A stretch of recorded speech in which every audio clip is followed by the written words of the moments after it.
ಓಂ ನಮೋ ನಾರಾಯಣ. ಓಂ ನಮೋ ನಾರಾಯಣ. ಈಗ ನಾನು ಏನು ಹೇಳಕ್ಕೆ ಬಂದಿದ್ದೀನಿ ಅಂದರೆ, ನಾಳೆ ಮಕರ ಸಂಕ್ರಾಂತಿ ಹಬ್ಬ. ಮಕರ ಸಂಕ್ರಾಂತಿಯ ಹಬ್ಬದ ಪ್ರಯುಕ್ತ ದಕ್ಷಿಣಾಯಣದಿಂದ ಉತ್ತರಾಯಣಕ್ಕೆ ಸೂರ್ಯ ಪಥಸಂಚಲನ ಮಾಡ್ತಾನೆ. ಸೂರ್ಯ ಪಥಸಂಚಲನದಲ್ಲಿ ಜನರ ವ್ಯತ್ಯಾಸ ಕೂಡ ಆಗುತ್ತೆ. ಜನರಿಗೆ ಸೂರ್ಯನೇ ಬದಲಿ ಮಾಡ್ತಾನೆ ಅಂತಂದರೆ ಇನ್ನು ಜನರ ಜೀವನಾಡಿಗಳು ಮತ್ತು ಅವರ ಆಗುಹೋಗುಗಳು ಎಲ್ಲ ಬದಲಿ ಆಗುತ್ತೆ. ಇಂಥದ್ರಲ್ಲಿ ಮಕರ ಸಂಕ್ರಮಣ ದಿನದಂದು ರಾಜ್ಯದಲ್ಲಿ ಒಂದು ವ್ಯತ್ಯಾಸವಾಗುತ್ತದೆ ಅಂತ ಎಲ್ಲರೂ ಬಯಸಿದ್ರು.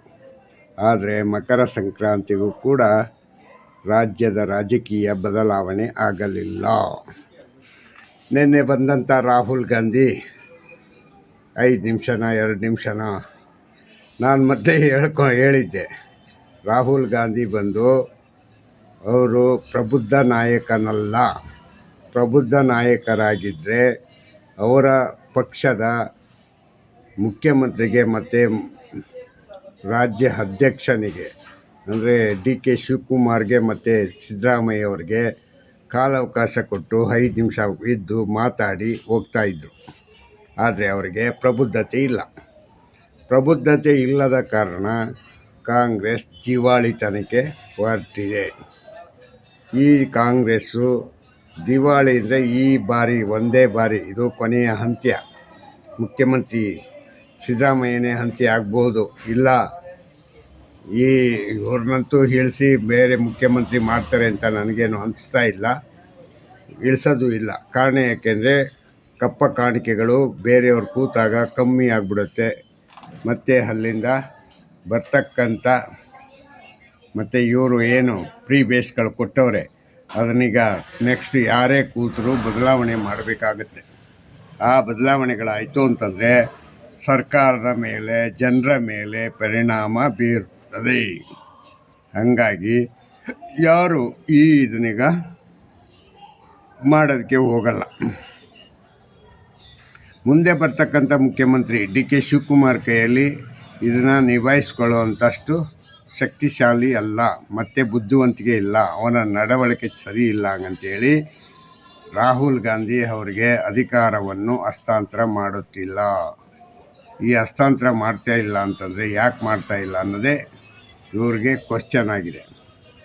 ಆಗಲೇ ಈಗ 2.5 ವರ್ಷ ಸಿದ್ದರಾಮಯ್ಯನವರು ಏನು ಅಧಿಕಾರ ಆಡಳಿತನೀಗ ನಡೆಸಿದ್ದಾರೆ, ಇದು ಸಮಾಧಾನ ತಂದಿಲ್ಲ. ಕಾಂಗ್ರೆಸ್ಗೂ ತಂದಿಲ್ಲ, ಕಾಂಗ್ರೆಸ್ನ ಕಾರ್ಯಕರ್ತರಿಗೂ ತಂದಿಲ್ಲ.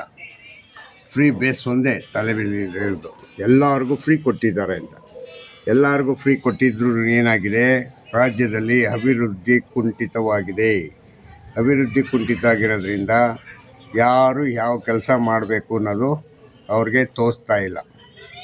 ಮತ್ತು ಇನ್ನೊಂದೇನಪ್ಪ ಹಂಗಂತಂದರೆ ರಾಜ್ಯದ ಮುಖ್ಯಮಂತ್ರಿಯಾದ ಸಿದ್ದರಾಮಯ್ಯನವರು ಹಿಂಗೆ ನಡಿಬೇಕು, ಇದೇ ಥರ ರಾಜ್ಯಭಾರ ಮಾಡಬೇಕು ಅನ್ನೋದು ಅವ್ರ ತಲೆಯಲ್ಲೂ ಇಲ್ಲ.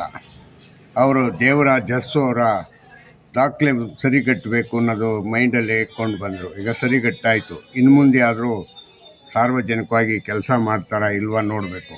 ಅದಕ್ಕೆ DK ಶಿವಕುಮಾರ್ ಅಡ್ಡಗಾಲು ಹಾಕಿದ್ದಾರೆ. DK ಶಿವಕುಮಾರ್ ಅಡ್ಡಗಾಲು ಹಾಕಿರೋದ್ರಿಂದ ಈಗಾಗಲೇ 7 ತಿಂಗಳಿಂದ ಸರ್ಕಾರಿ ಕೆಲಸಗಳು ಯಾವುದೂ ನಡೆದಿಲ್ಲ, ಯಾವುದು ಹೊಸ ಪ್ರೋಗ್ರಾಮು ಆಗಿಲ್ಲ. ಸುಮ್ಮನೆ ಇವರು ಹೋಗಿ ಅಲ್ಲೋಗಿ ಉದ್ಘಾಟನೆ ಇಲ್ಲಿ ಉದ್ಘಾಟನೆ ಅಂತ ಮಾಡ್ತಾರೆ. ಇದು ಇನ್ನೂ 10 ವರ್ಷ ಆದರೂ ಈ ಉದ್ಘಾಟನೆಗಳು ಯಾವುದು ಕೆಲಸ ಆಗಲ್ಲ. ಕಾರಣ ಏನಪ್ಪ ಅಂದರೆ ಜೋಳಿಗೆನಲ್ಲೇ ದುಡ್ಡಿಲ್ಲ ಅಂತಂದರೆ ಜೋಳಿಗೆನಲ್ಲಿ ಇಲ್ಲದೇ ಇರೋ ದುಡ್ಡಿಗೆ ತಗೊಂಡು ಹೆಂಗೆ ಕೆಲಸ ಮಾಡ್ತಾರೆ? ಖಾಲಿ ಜೋಳಿಗೆ. ಸಿದ್ದರಾಮಯ್ಯನ ಜೋಳಿಗೆ ಫುಲ್ಲು ಖಾಲಿಯಾಗಿದೆ. ಇನ್ನೊಂದು ಸ್ವಲ್ಪ ದಿನಗಳಲ್ಲಿ ಇವರು ಭಿಕ್ಷೆ ಬೇಡುವ ದಿನಗಳು ಬರ್ತದೆ. ಇವ್ರಿಗೆ ಮುಖ್ಯವಾಗಿ ಗ್ಯಾರಂಟಿ ಆಗುತ್ತೆ. ಆವಾಗ ರಾಜ್ಯದ ಜನತೆಗೆ ಗೊತ್ತಾಗುತ್ತೆ. ಅಲ್ಲ ರೀ, ಇವರು ನಿನ್ನೆ ರಾಹುಲ್ ಗಾಂಧಿಯವರು ಮೈಸೂರಿಗೆ ಬಂದಂತೆ, ಮೈಸೂರಿಂದ ತಮಿಳ್ನಾಡಿಗೆ ಹೋದ್ರಂತೆ, ತಮಿಳ್ನಾಡಿಂದ ವಾಪಸ್ ಮೈಸೂರಿಗೆ ಬಂದ್ರಂತೆ.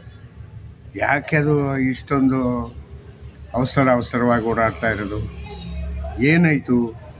ಏನು ಇವ್ರಿಗೆ ಶೋ ತೋರ್ಸಕ್ಕೆ ಬಂದಿರ ಹಂಗಾರೆ ಡಿ ಕೆ ಶಿವಕುಮಾರ್ಗೂ ಸಿದ್ದರಾಮಯ್ಯನಿಗೂ ನಾನು ಇದ್ದೀನಪ್ಪ ಹಂಗಂತ. ಹಾಂ, ಅಲ್ಲ ರೀ, ರಾಜ್ಯದ ಆಗುವಗಳ ಬಗ್ಗೆ ಒಂದು ಅರ್ಧ ಗಂಟೆ ಕೂತು ಮಾತಾಡೋಕ್ಕಾಗಲ್ಲ ಹಂಗಂತಂದರೆ ರಾಹುಲ್ ಗಾಂಧಿಗೆ ಮತ್ತು ಇನ್ನೇನು ಸಮಯ ಇದೆ ರೀ. ಮತ್ತು ಅವರ ಸಹಪಾಠಿಗಳು ಅಕ್ಕಪಕ್ಕ ಇರ್ತಾರಲ್ಲ, 10-15 ಜನ ಅವರೇ, ಯಾರು ರಮೇಶು ಮತ್ತು ಯಾರು ಇವರು ಏನೋ ಸುರ್ಜೇವಾಲಾ ಮತ್ತು ಕೆ ಸಿ ವೇಣುಗೋಪಾಲು ಎಲ್ಲ ಅವ್ರವ್ರ ಕೆಲಸ ಅವ್ರವರೇ ಮಾಡ್ಕೊಳಕ್ಕೆ ಹೋಗಿದ್ರೆ ಇನ್ಯಾಕೆ ನೀವು ನಮ್ಮ ರಾಜ್ಯದ ಉಸ್ತುವಾರಿಗಳು, ಕಾರ್ಯದರ್ಶಿಗಳು ರಾಜ್ಯದಲ್ಲಿ ಕೆಲಸ ಆಗ್ತಾ ಇಲ್ಲ ಅನ್ನೋದ್ರ ಬಗ್ಗೆ ಏನಾದ್ರು ಇತ್ತಾ? ಇಲ್ಲ. ಮತ್ತು ಯಾವುದು ಇದು ಕೋಕಿಲ ಲೆವುಡ್ದು ಮಾತ್ರ ಯಾರಿಗೆ ವೇಣುಗೋಪಾಲ್ಗೆ, ಕೆ ಸಿ ವೇಣುಗೋಪಾಲ್ಗೆ ಕಾಣಿಸ್ತು. ಅದರಲ್ಲಿ ಕೆ ಸಿ ವೇಣುಗೋಪಾಲ್ಗೆ ಈಗ ಗೊತ್ತಾಗಿರಬೇಕು ಅನ್ನಂಗಿದೆ. ಅಲ್ಲಿ 26 ಜನಕ್ಕೋ 27 ಜನಕ್ಕೋ ಕೊಡ್ಬೋದಂತೆ, ಇನ್ನು ಯಾರಿಗೂ ಕೊಡೋಕ್ಕಾಗಲ್ಲ ಅಂತೇಳಿ ಅದನ್ನೀಗ ಕ್ಯಾನ್ಸಲ್ ಮಾಡಿಬಿಟ್ರು. ಅರ್ಥ ಆಯ್ತಾ? 250-300 ಜನ ಇದ್ದರು, ಮನೆ ಕಟ್ಟಿದ್ರು, ಹಂಗಿತ್ತು, ಊರೇ ಆಗಿತ್ತು, ಹಂಗಂತ ನಿರ್ಮಾಣ ಇತ್ತು ಅಂತ ಮಾತಾಡ್ತಿರಲ್ಲ, ಇದೆಲ್ಲ ಎಲ್ಲಿ ಸಾಧ್ಯ ಆಯಿತಾ? ಬರೀ ಸುಳ್ಳಿನಿಗೆ ವದಂತಿಗಳು ಮಾಡಿ ನಮ್ಮ ರಾಜ್ಯದ ಗೌರವವನ್ನೀಗ ಹಾಳು ಮಾಡ್ತಾ ಇದ್ದೀರ. ಇದು ಸರಿಯಾದ ಕ್ರಮನ? ಮತ್ತು ಇನ್ನೊಂದು ಏನಪ್ಪ ಹಂಗಂತಂದರೆ, ಈ ರಾಜ್ಯದಲ್ಲಿ ಬೇಕಾಗಿರ್ತಕ್ಕಂಥದ್ದು ಏನು, ಯಾರಿಗೆ ಏನು ಬೇಕು, ನಮ್ಮ ರಾಜ್ಯಕ್ಕೆ ಏನು ಬೇಕು, ಬೆಂಗಳೂರಿಗೆ ಏನು ಬೇಕು, ಇದನ್ನೀಗ ಚಿಂತನೆಯೂ ಇಲ್ಲ, ಆಲೋಚನೆಯೂ ಇಲ್ಲ. ಅದಕ್ಕೊಂದು ರೂಟ್ ಮ್ಯಾಪ್ ಹಾಕೋಬೇಕಲ್ವ, ನಮ್ಮ ರಾಜ್ಯ ಹೆಂಗಿರಬೇಕು, ಈ ಥರ ಕೆಲಸ ಮಾಡಬೇಕು ಅಂತ. ಸಿದ್ದರಾಮಯ್ಯನಿಗೆ ರೂಟ್ ಮ್ಯಾಪ್ ಅಂದರೆ ಏನು ಅಂತಲೇ ಗೊತ್ತಿಲ್ಲ. ಸಿದ್ದರಾಮಯ್ಯ ನಮ್ಮ ತಾತನ ಕಾಲದ ಯೋಚನೆಯಲ್ಲೇ ಇದ್ದಾರೆ. ಇನ್ನು ಹೊಸ ಯೋಜನೆಗೆ ಬರಬೇಕಲ್ಲ, ಅದಕ್ಕೆ ಯಾರಾದರೂ ಯುವಕರಿಗೆ ಮುಖ್ಯಮಂತ್ರಿ ಮಾಡಿರಿ ಹೋಗಲಿ. ಅಟ್ಲೀಸ್ಟು ಯಾವ ಮಂತ್ರಿ ಪದವಿನೂ ಪಡೆದಿದ್ದಕ್ಕಂಥ MLAಗೆ ಒಬ್ಬನಿಗೆ ಮುಖ್ಯಮಂತ್ರಿ ಮಾಡಿ, ಮಿಸ್ಟರ್ ರಾಹುಲ್ ಗಾಂಧಿ.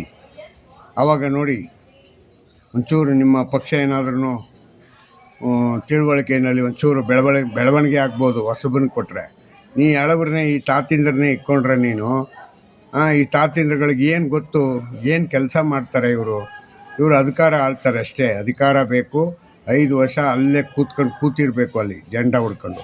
ಅಷ್ಟು ಬಿಟ್ಟರೆ ಬೇರೆ ಏನೂ ಇಲ್ಲ ಇವ್ರದ್ದು. 5 ವರ್ಷ ತುಂಬಿಸ್ಬೇಕು. ಅರ್ಥ ಆಯ್ತಾ? ಹೀಗಾಗಿ ರಾಹುಲ್ ಗಾಂಧಿಯವ್ರಿಗೂ ಬುದ್ಧಿ ಇಲ್ಲ, ಈ ಕಡೆ ಮುಖ್ಯಮಂತ್ರಿ ಸಿದ್ದರಾಮಯ್ಯವ್ರಿಗೂ ಬುದ್ಧಿ ಇಲ್ಲ. ಹಿಂಗಾಗಿದೆ ನಮ್ಮ ಪ್ರಪಂಚ. ಯಾವತ್ತೂ ನಮ್ಮ ಪ್ರಪಂಚಕ್ಕೆ ಫಾಸ್ಟಾಗಿ ಹೋಗ್ತಕ್ಕಂಥ ಕಾಲದಲ್ಲಿ ಯುವಕರೆಲ್ಲ ಫಾಸ್ಟಾಗಿ ಓಡ್ತಾ ಇದ್ದಾರೆ. ಆ ಓಡೋರ ಜೊತೆಗೆ ನೀವು ಓಡಲಿಲ್ಲ ಅಂದರೆ ಹೆಂಗ್ರಿ ಮುಖ್ಯಮಂತ್ರಿಗಳೇ? ಏನಾದ್ರೂ ಸಾರ್ವಜನಿಕವಾಗಿ ಪಬ್ಲಿಕ್ಗೆ ಕೆಲಸ ಆಗಬೇಕು, ಏನಾದ್ರೂ ಸರ್ಕಾರದಲ್ಲಿ ನೇಮಕಾತಿಗಳು ಮಾಡಬೇಕಾಗಿರೋದು ಖಾಲಿ ಇದೆ, ತುಂಬಬೇಕು ಅಂತ ಅನ್ನೋದು ಯೋಚನೆ ಇದೆಯಾ? ಯಾವುದೂ ಯೋಚನೆ ಇಲ್ಲ. ಯಾಕೆ? ಬೊಕ್ಕಸದಲ್ಲಿ ದುಡ್ಡಿಲ್ಲ. ದುಡ್ಡಿಲ್ಲದೆ ಇರೋದ್ರಿಂದ ಯಾವುದನ್ನು ಯೋಚನೆ ಮಾಡೋಕ್ಕೆ ಆಗಲ್ಲ. ಗೊತ್ತಾಯ್ತಾ? ಹಿಂಗಾಗಿದೆ ನಿಮ್ಮ ಕತೆ. ಯಾವಾಗ ಇದನ್ನೆಲ್ಲ ಸುಧಾರಣೆ ಮಾಡಿಕೊಂಡು ನೀವು ಸರಿ ಮಾಡಿಕೊಂಡು ಮಾಡ್ತೀರಾ? ಇಷ್ಟು ಹೇಳಿ ನಾನು ಜೈ ಹಿಂದ್, ಜೈ ಕರ್ನಾಟಕ ಮತ್ತು ಓಂ ನಮೋ ನಾರಾಯಣ ನನ್ನ ಇದನ್ನೀಗ ಸಬ್ಸ್ಕ್ರೈಬ್ ಮಾಡಿ ಮತ್ತು 4 ಜನಕ್ಕೆ ಶೇರ್ ಮಾಡಿ. ನಿಮ್ಮ ವಾಟ್ಸಪ್ಪಲ್ಲಿ ಇರ್ತಕ್ಕಂಥ ಗ್ರೂಪ್ ಫ್ರೆಂಡ್ಸ್ಗಳಿಗೆ 4 ಜನಕ್ಕೆ ನನ್ನ ವಿಡಿಯೋನಿಗ ನೀವು ಪೋಸ್ಟ್ ಮಾಡಿ ಅಂತ ಕೇಳ್ಕೊತಾ, ಜೈ ಹಿಂದ್, ಜೈ ಕರ್ನಾಟಕ ಮತ್ತು ಓಂ ನಮೋ ನಾರಾಯಣ, ಓಂ ನಮೋ ನಾರಾಯಣ.